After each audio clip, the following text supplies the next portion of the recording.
Les dames vertes sont l'objet de croyances superstitieuses dans les départements français du Doubs et du Jura.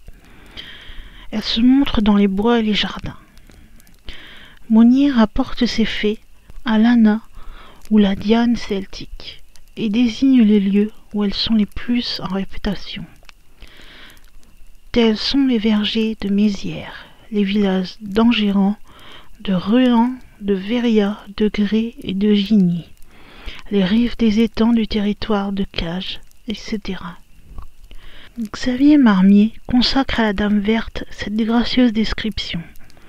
La Dame verte, c'est notre péril, notre sylphide, la déesse de nos bois, la fée de nos prairies. Elle est belle et gracieuse. Elle a la taille mince et légère comme une tige de bouleau, les épaules blanches comme la neige de nos montagnes, et les yeux bleus comme la source de nos rochers. Les marguerites des champs lui sourient quand elle passe, les rameaux d'arbres, les fleurs avec un frémissement de joie, car elle est la déesse bien-aimée des arbres et des fleurs, des collines et des vallées. Son regard ranime la nature comme un doux soleil, et son sourire est comme le sourire du printemps.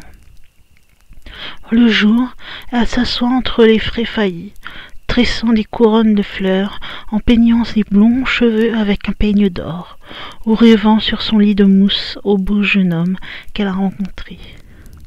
La nuit, elle assemble ses compagnes, et toutes s'en vont, folâtres et légères, danser aux rayons de la lune et chanter.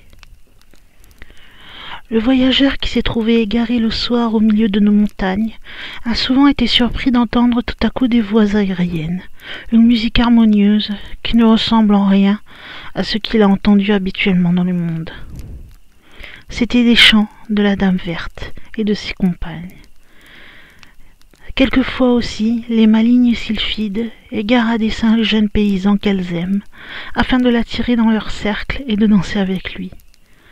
Si alors il pouvait s'emparer du petit soulier de verre d'une de ces jolies cendrillons, il serait assez riche, car pour pouvoir continuer de danser avec ses compagnes, il faudrait qu'elle rachetât son soulier, et elle l'achèterait à tout prix.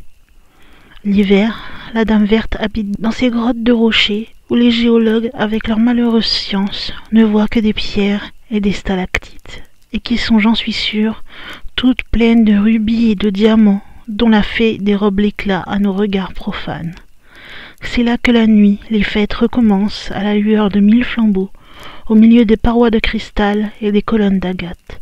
C'est là que la Dame verte emmène, comme une autre Armide, le chevalier qu'elle s'est choisi.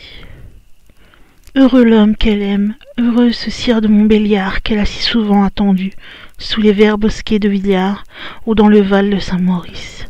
C'est pour cet être privilégié qu'elle a de douces paroles et des regards ardents, et même des secrets magiques. C'est pour lui qu'elle use de toute sa beauté de femme, de tout son pouvoir de fée, de tout ce qui lui appartient sur la terre. Il y a cependant des gens qui, pour faire les esprits forts, ont l'air de rire quand vous leur parliez de la Dame verte, et ne craindraient pas de révoquer en doute son existence. Ces êtres-là, voyez-vous, il ne faut pas discuter avec eux. Il faut les abandonner à leur froid scepticisme.